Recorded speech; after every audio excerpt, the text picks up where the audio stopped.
आउ किछि दिन पर अनुष्ठित हेब पवित्र रथयात्रा श्रीवाणी क्षेत्र में जोरसोरे तेणु आरंभ होइछि प्रस्तुति। रथ खलारे तीन रथ निर्माण कार्य लगी पड़िछन्ति रथ कारीगर। सेपटे अणसरे रहिछन्ति तीन ठाकुर।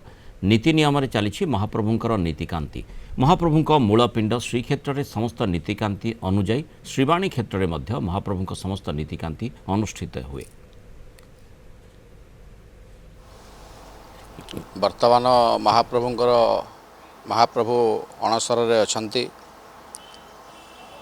महाप्रभुंकर अणसर कार्यक्रम एकादशी रे दशमी रे दशमूल औषध प्रसाद सेवन करिवे एवं पंचमी तिथि रे महाप्रभुंकर फुलुरी तेल लगी हेबो।